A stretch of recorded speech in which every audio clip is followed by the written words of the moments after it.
Hello, everyone, and welcome to the Online Fundraising Bootcamp. And this is the introduction to the bootcamp. So we're going to tell you a little bit about ourselves, a little bit about the bootcamp, and kind of what you can expect from working with us here. So welcome to the bootcamp. We want to let you know this course is an accumulation of many years of thinking, studying, learning, testing, and planning. You're making me feel very old. Well, we are old. I've been wanting to do this for a very long time. Stephanie and I have been talking about doing this for a very long time, and we're finally getting it up online. And so, we really want this to be a conversation. We want this to be an interactive boot camp. So we want you to comment and question and send suggestions and all that stuff. We're just very excited you decided to join us on this journey, and we're looking at working together on it. So. Okay, we're glad you're listening. Excellent. So you probably want to know who you're talking to or who you're listening to at this point. So we're going to give you a little bit of idea on our background. I'm Richard Dietz. I have been in the nonprofit sector pretty much my entire career, over 20 years now, so I am starting to feel old. I helped start a mentoring organization, like a kind of a Big Brothers Big Sisters organization when I was at UCLA, and pretty much got sucked into the nonprofit sector from that point. I just couldn't seem to stop working with children from there. So I actually went on and got a master's in social work from UC Berkeley. So I'm a social worker by trade, which I know is odd for a technology type person. But I think it gives me a unique skill set to be able to understand nonprofits and know enough about technology to kind of bridge those two worlds together. It is a unique combination. It is. Thank you. I've worked with nonprofit organizations, political organizations, as well as government organizations, and over the last 10 years, have worked with quite a few of the software companies in the nonprofit sector. I've been an employee at Convio and at Kimbia, and I do a lot of work now with Sage Nonprofit here. So I kind of have experience there on the vendor side as well as experience on the nonprofit side, and I try and meld that together. So as you'll see as you go through the boot camp, I do most of the talking. Talking is what I do best, and so I am probably talking on the majority of the videos throughout the boot camp. Stephanie does join me on quite a few of them, but I could basically talk all day long. I just turn on the camera and just start talking, and that's fine with me. If you ask me to write something, I get very aggravated and very frustrated. I also do a lot of the technical work, so I'm the technical side of things. So the websites and the online fundraising tools and all of that stuff, and so I do all of that type work. And I am Stephanie Searles. I have been working also in the nonprofit world for quite some time, from the very beginning, actually, of my professional career. I started out at a think tank in the Washington, D.C. area, and have worked for nonprofits, for universities, so nonprofits in a bunch of different guises. For the last 15 years, I've run run a grant writing and nonprofit consulting business, and have focused mostly on grant funding, but I've also done quite a bit of writing to create publications that nonprofits can then sell, which has also raised money for my clients. I've also done quite a bit of evaluation work. So you're going to hear about testing a lot throughout the boot camp. Part of that comes from my background as an evaluator, but as you'll hear us discuss multiple times, part of it comes from the fact that I don't think there's anything that's more effective in letting you know what's working and what's not. I also have a weird kind of mix of skills. I'm an attorney, and I also have a master's in public administration. I focused that master's on nonprofit management. My undergraduate degree was in English literature, so writing is just fine with me. I am much happier to write than to talk. It lets me kind of think through what I want to say more. And my background as an evaluator also leads to me doing the majority of the analytic work that we have underlying the boot camp here. So also wanted to make sure we were being totally doing the full disclosure thing. Richard and I are married.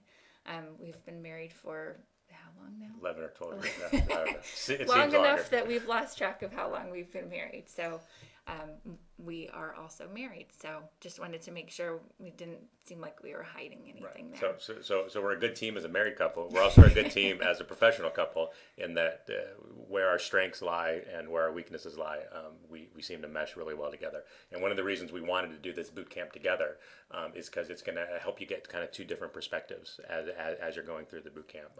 Someone that's much more analytical and into the writing and text type content, and then myself, I'm much more visual and technical and kind of can do the talking head type stuff. So it's going to be a really good kind of contrast as we go through, and you'll get kind of two opinions as you go through things. And if you write in questions and comments and things like that, you might get answers from both of us, and we might Right. have different opinions. So one of us might tell you one thing, and the other person might tell you another, and we'll both have good reasons for why we might And disagree. and we'll explain what our reasons are, so we're not going to just give you contradictory information and leave you out there.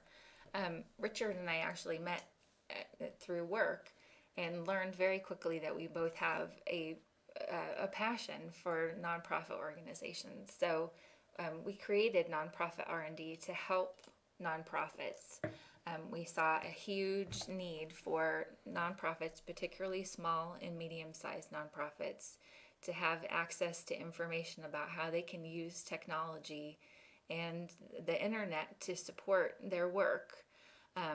So we wanted to make sure that there were avenues in order for nonprofit organizations to do that, and we've created nonprofit R&D to be one of those avenues. Most definitely, and you can see from the name how important we think testing and research is. We actually named the company after that, nonprofit R&D, as in research and development. So that's why we're such a big fan of testing, and we think it can really improve not just your organization but the nonprofit sector as a whole, and that's kind of our larger goal there. And looking at our company and this boot camp in particular, our definition of success is very simple. We want to teach you how to use technology to further your mission and kind of get you to a point where you're doing it yourself. Right. One of my frustrations, I've been in the consulting business for a while now with nonprofit organizations, and one of my frustrations in why we started nonprofit R&D is that I came across many organizations that couldn't afford to hire me, and some of the ones that did end up hiring me, it was a really stretch for them to bring in a consultant and have to pay them on an hourly basis. And so I realized every single client I worked with was asking me the same questions and had to have the same information Right. relayed to them. And so we came up with the notion of the boot camp. And the boot camp is designed to kind of teach people the basics, get them up and running and raising money. And then once you're raising money, you have a lot more options. Technology is one of those things that if you're not comfortable with it already, it can seem very overwhelming. So we want to make sure that you see everything that is possible online is doable. You don't have to be a tech person in order to make this work. So we're going to teach you what you need to do and then back away and let you do it. So we want to work ourselves out of a job. We want you to take this information and use it and apply it in your own organization. Excellent. Most definitely. So now it comes down to what is our topic exactly? I think it's online fundraising. Let's I see. hope it's online fundraising. What is online fundraising? So it's online fundraising. It's the Online Fundraising Bootcamp. So we figured we'd start with some definitions of what we mean by online fundraising. And the interesting thing is when I went to go search for a definition of online fundraising, I think I know at the top of my head, but I wanted to see what was out there. I actually went to Wikipedia. They didn't have a definition for online fundraising. They sent me to a page on fundraising. And so their definition for fundraising is a process of soliciting and gathering contributions by requesting donations from individuals, businesses, blah, blah, blah. So online fundraising must be the same thing, but doing it online, right? You would think. You would think. No, it's a little different. And at the top here, I say online fundraising is not a donate button. And you're going to hear this throughout the presentation, especially when we get into one of my lessons here, is the myths of online fundraising. Is online fundraising is not having a donation button and a donation form on your page. And that's it. Yeah, that is not what it's about. It's about so much more. There is so much that you can be doing online. So we see online fundraising as a coordinated, multifaceted process of soliciting donations using online tools, including but not limited to websites, email, SEO, videos, social media, and whatever else comes down the pipe in 5 to 10 years. It's basically a process of doing more online than you could ever do offline. And so you can see just from that list that this is way more than just having a donate button. You don't want to just have one avenue that people can give you money online. You want to basically create a conversation. And there are lots of different ways to do that. So we'll be talking about that as the boot camp goes on, but we just wanted to be very clear from the beginning that if you slap a donate button on your webpage, that is not sufficient. Yes, definitely not. Definitely not. If not, this would be a very short boot camp. We would be done already. So we'll move on. So we also want to talk about online versus offline fundraising. I think some people see these two things as mutually exclusive, and they're absolutely not. They should be integrated. There are lots of ways that what you do online can add to what you're doing offline, and vice versa. So don't think of them as two completely different things. Think of them as different avenues, all heading towards the same goal. This should all be developing a conversation with donors and potential donors. So whether you do that online or offline, it should all build to something larger. Exactly. And so a couple of things I want to say there really quick is if you're in an organization that doesn't have a strong offline fundraising component, then pretty easy to move online. You just start doing things online, and then you maybe want to bring some offline components into that. If you're at an organization that already has a really strong offline fundraising presence, like you have a great direct mail campaign, right, or you send out cards or letters on a regular basis, those kinds of things. you actually have a nice advantage in that you have some of the work is done for you already. And I'm always surprised how organizations I work with don't combine those two off the bat. They'll spend all this time working on their direct mail pieces, and they'll spend little to no time working on their online fundraising pieces. And if you have a good direct mail campaign, you can use a lot of that content and take it online and do some different things with it to really improve upon it. So we just want to say don't make those mutually exclusive. They should be integrated, combined together, and we're going to talk about some of the strategies about how to do that as we go through the presentation. And we have a link here to a Blackbaud study, and there's a link below in the resources section that you can click on. Don't feel like you have to write that down.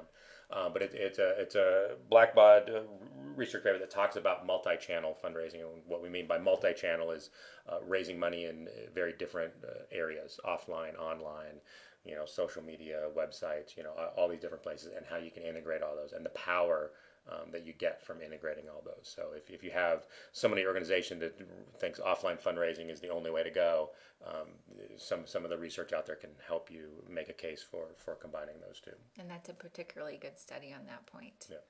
And so knowing that most organizations are going to have some kind of offline fundraising, we'll mention it in lessons where integration is particularly helpful and exceptionally useful. So we'll be noting that as the bootcamp goes along. So the next section is talking about some of our pet peeves, and you'll start to, as you go through the bootcamp, you'll learn that I often stand on a soapbox and have very strong opinions about things, and so these are some of my pet peeves that I wanted to throw out there, and I think Stephanie has some of these pet peeves. Yeah, fortunately, he's limited them to pet peeves about online Oh, fundraising. that's true. That's true. I can do a separate video on my other pet peeves, but we'll focus this on online video. So this next slide is going to date me a little bit. What you talking about, Willis? So growing up, Different Strokes was one of my favorite shows, and I'd watch it every week. And Gary Coleman's character on there, whenever his older brother would get him in trouble, he would say, "What you talking about, Willis?" And so the point of this slide is one of my big pet peeves is technology experts or consultants that start throwing around all these technical terms and mumbo jumbo and acronyms and all that stuff, and no one knows what they're talking about, but people are afraid to ask, what does that mean, or what does that mean? So I have personally worked really hard not to use acronyms if I don't define them. And my challenge to you is if I use an acronym in any of these videos and I have not defined what it is, I want you to comment below and call me on it, and I will go back and fix that video. So this is really important to me. All these acronyms up here don't mean anything right now, so don't worry about it. I just wanted to list a whole bunch of ones that I'll probably be mentioning later on in the presentation, but that's a big pet peeve of mine, so please call me on it if you do see me do that. Another pet peeve that we both share is the idea that experts are the ones who have all the answers. Both of us have served as consultants to nonprofits in addition to working in nonprofits ourselves. And so we've seen on both sides experts coming in and acting like they know everything, or nonprofits saying, oh, there's an expert coming in, well, they'll have all the answers. Well, no, they won't. They might be able to direct you to some best practices or share some good ideas of things that worked elsewhere. But in order to find out what's best for your organization, you have to test what you're doing in your organization and see if it's meeting your goals. So testing, we've already said we're going to be talking about it a lot, so this will give you a primer on it. Know that it is much easier to do online than offline. Making a change to a website is very different and much less costly than making a change to print material. Testing can show you if something's working. If something is working, you can do more of it. It can also show you something's not working, and then you know you need to stop and make some changes and try something else. So know that even if someone comes in and tells you that they know exactly what to do, even under those circumstances, you need to test and make sure it is really exactly what you should be doing in your organization with your constituents and your services. Definitely. I'm very confident that I don't know it all. So I'm very confident in that I don't have all of the answers. Yep. And so it is key just to make sure that and we're going to talk about that throughout. So you're definitely going to hear that. Another one of our pet peeves is, the latest and greatest, or what I call the shiny object syndrome, or I got the fishing lure down there. And that's many folks, both consultants, experts, as well as people at nonprofits, get really hung up on the latest and greatest tools or techniques. Especially with technology. Especially with technology, because it's exciting and new and all that stuff. So I'll go into organizations, start working with someone, and they'll say, "Oh, we want to do Foursquare." And then I go to their website and I can't even find their donate button. And I'm like, Foursquare and is really not what you should be doing when you don't have a donate button on your homepage. Let's start with the basics. So we really want to focus at Nonprofit R&D, as well as in this boot camp, at really building a solid foundation and getting the basics right, and then moving up the ladder to the more advanced techniques. It might not be as cool or as exciting as you think, but when you start raising money and see that coming in, that's pretty cool and exciting. So we like that a lot. And we'll help you get to those emerging technologies. But you have to have that foundation to be ready for those technologies. So that's another one. So you hear us a lot focusing on the foundation, focusing on the basics, and then we'll move on to higher level stuff. Okay, so this boot camp is meant to be a two-way conversation. So it's not just you sitting in your office listening to a video and looking at the slides and the resources. We also want to ask you to participate. So you can do that through commenting below or asking questions below, giving us suggestions on what you think we could improve or things that you think should be added. We also want you to take action as we're going through the boot camp. So below we've listed action steps. If you walk through the action steps as you're going through the different modules, then you're not ever going to be crunched for time. We've tried to lay it out so that we keep you moving forward with steady progress. And it'll also be exciting once you get going, because you'll begin seeing results. For every project, getting started is the hardest part. So we want you to go ahead and get started immediately. And then you can start to see the impact that it's having. And more than anything else, we want you to succeed. So we're gearing this all towards, having information that you can use quickly and get going so you can start seeing some success in what you're doing. Yeah, that is the key. That's the reason we did the boot camp. That's the reason we started Nonprofit R&D, is we really want to see folks succeed. And we know that if we help enough people succeed, then we're going to be helping the organizations, we're going to be helping the nonprofit industry as a whole. And helping all the folks that you serve. Yeah. So start working on stuff, get out there, try it. If it's something that you're nervous about or you have questions about, let us know, and we'll help will help you take those steps. And here we go. Hold on to your hats. We're going on the Online Fundraising Bootcamp. Check out the action steps and get ready to go to the next lesson. We're looking forward to taking this journey with you. And we'll see you in the next lesson.